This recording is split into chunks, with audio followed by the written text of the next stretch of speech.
Hello learners, today we'll study about LLP Act 2008 that is Limited Liability Partnership Act जो कि कब आया था 2008 में एग्जिस्टेंस में आया था. A LLP combines the advantage of both the company and the partnership into a single form of organization. यानी कि एक ऐसी ऑर्गेनाइजेशन है जिसमें दोनों के ही बेनिफिट्स हमें मिलते हैं, पार्टनरशिप के भी और कंपनीज के भी. क्या फीचर्स होते हैं एक LLP के? फॉर्मेशन 2 और मोर पर्सन, 2 या 2 से ज्यादा पर्सन कोई बॉडी कॉर्पोरेट ऑर्गेनाइजेशन मिलके इसको फॉर्म कर सकती है. Second, separate legal entity. जैसे हमने पढ़ा था कि कंपनी के मेंबर्स और उसकी एग्जिस्टेंस कंपनी दोनों अलग अलग होती है, सेम वैसे ही LLP ये जो मेंबर्स होंगे, LLP के जो ओनर्स हैं और जो LLP है, दोनों की एग्जिस्टेंस अलग अलग मानी जाएगी, सेम नहीं मानी जाएगी. परपेचुअल सक्सेशन, वही द मैन में कम और men may go but the companies goes on for ever, same ही है, the LLP goes for ever. Company के यानी कि LLP जो हमारे ओनर्स हैं, जो मेंबर्स हैं, शेयर होल्डर्स वगैरह हैं, वो आए या जाएं, मतलब मेंबर्स उसमें आते हैं या जाते हैं, इससे कंपनी की एग्जिस्टेंस पे कोई भी फर्क नहीं पड़ता, LLP की एग्जिस्टेंस पे कोई भी फर्क नहीं पड़ता.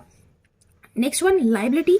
लाइबिलिटी जो LLP के पार्टनर्स की होती है वो लिमिटेड होती है उतनी एक्सटेंट तक जितनी कि उन्होंने इन्वेस्ट करने की बात करी थी. Rights and duties of partners. Rights और ड्यूटीज पार्टनर्स की वही होंगी जो कि उनकी म्यूचुअल अग्रीमेंट में लिखी गई है. अगर उन्होंने अपने बीच में कोई म्यूचुअल अग्रीमेंट नहीं करा है तो LLP के प्रोविजन के अकॉर्डिंग ही उसमें गवर्न किया जाएगा. नेक्स्ट हेडिंग है हमारी मेरिट्स ऑफ LLP. LLP की क्या मेरिट्स हैं, क्या एडवांटेजेस हैं लिमिटेड लाइबिलिटी पार्टनरशिप के? Easy to form. कंपनी को जैसे फॉर्म करने के लिए काफी सारे लीगल प्रोसीजर्स करने पड़ते हैं, बहुत सारे स्टेप्स करने पड़ते हैं. ऐसा नहीं है, LLP को हम बहुत इजीली फॉर्म कर सकते हैं. LLP एक्ट में बहुत ज्यादा क्योज नहीं है उसमें. Next, body corporate with separate legal entity. LLP जो है उसकी सेपरेट लीगल एंटिटी है, यानी कि जो उसके मेंबर्स हैं और जो उसके ओनर हैं वो दोनों, यानी कि LLP और उसके जो मेंबर्स हैं दोनों की एग्जिस्टेंस अलग अलग है, सेम उन्हें एज अ सेम नहीं माना जाएगा जैसे कि पार्टनरशिप में माना जाता है. Third, perpetual succession. Perpetual succession means चाहे मेंबर्स आए या ना जाएं, उससे कंपनी की या LLP की एग्जिस्टेंस में कोई भी फर्क नहीं पड़ेगा. Limited liability. लिमिटेड लाइबिलिटी मतलब कंपनी के जो मेंबर्स आएंगे, हमारे जो पार्टनर्स हैं, उनकी लाइबिलिटी लिमिटेड होती है, उनकी पर्सनल असेट पर कोई भी हक नहीं होगा फर्म का. उन्होंने जितनी इन्वेस्टमेंट करने की बात करी है सिर्फ और सिर्फ उतनी ही इन्वेस्टमेंट तक वो अपनी कंपनी में जो हमारी LLP है उसमें करेंगे. Next, easy transferability of ownership. Easily transferable ownership means जैसे हमने पढ़ा था कि पार्टनरशिप में इजीली वो नहीं कर, एक दूसरे से परमिशन के बिना नहीं आप एक दूसरे पर ट्रांसफर कर सकते अपनी ओनरशिप, लेकिन LLP में ऐसा कुछ नहीं है. आपके ओनर्स ट्रांसफर कर सकते हैं, ओनर्स ट्रांसफर कर सकते हैं आराम से अपनी इसको. Next one, easy to raise money. LLP जो है, जैसे हम सिंगल सोल प्रोप्राइटरशिप है या पार्टनरशिप है, इसमें मनी को रेस कर पाना बहुत ही प्रॉब्लम होती है क्योंकि लोग इन्वेस्ट नहीं करना चाहते हैं, थोड़ा डरते हैं कि हमारा अगर पार्टनर मर गया या पार्टनर ने कोई चीज करे तो हमारे पैसे डूब जाएंगे. लेकिन LLP और कंपनी में ऐसा नहीं है, उन्हें पता है कि अच्छे अच्छे मेंबर्स हैं, ज्यादा क्वांटिटी में मेंबर्स, तो हम यहाँ पर इजीली इन्वेस्ट कर सकते हैं. नेक्स्ट, कैपेसिटी टू स्यू. क्योंकि वो लीगल एग्जिस्टेंस है उनकी, तो वो उनके पास कैपेसिटी की वो स्यू कर सकते हैं.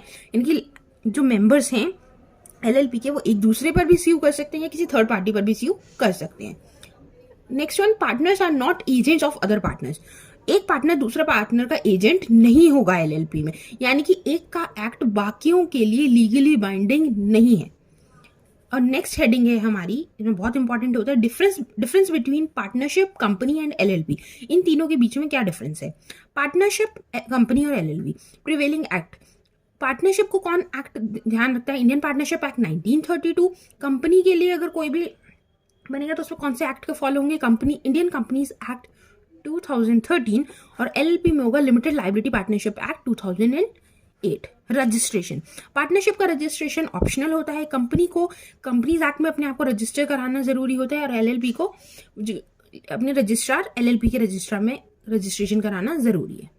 क्रिएशन कैसे होगा? Creation through contract. पार्टनरशिप जो होती है मेंबर्स के बीच में कॉन्ट्रैक्ट से क्रिएट होगी. कंपनी लॉ से क्रिएट होती है और LLP भी लॉ से क्रिएट होगी. Separate legal entity. पार्टनरशिप की कोई सेपरेट लीगल एंटिटी नहीं होती, यानी कि पार्टनर और पार्टनरशिप फर्म को सेम माना जाता है, लेकिन कंपनी और LLP की सेपरेट लीगल एंटिटी होती है perpetual succession. No perpetual succession यानी कि पार्टनरशिप के खत्म होने के बाद पार्टनरशिप, एक पार्टनर की डेथ के बाद पार्टनरशिप भी खत्म हो जाएगी या चेंजेस हो जाते हैं, तो पूरा पार्टनरशिप डिसॉल्व मान ली जाती है। लेकिन कंपनी में ऐसा नहीं है, कंपनी और एलएलपी में ऐसा नहीं होता। मेंबर्स आए या जाएं उससे कंपनी की एग्जिस्टेंस पर या एलएलपी की एग्जिस्टेंस पर कोई फर्क नहीं पड़ता है। उसके बाद है लायबिलिटी। पार्टनरशिप की अनलिमिटेड लायबिलिटी होती है और कंपनी और एलएलपी की लिमिटेड होती है। लिमिटेड उनकी कितनी, जितनी उन्होंने या तो शेयर्स खरीदे हैं या जितनी उन्होंने गारंटी दिया, दोनों तरीके से।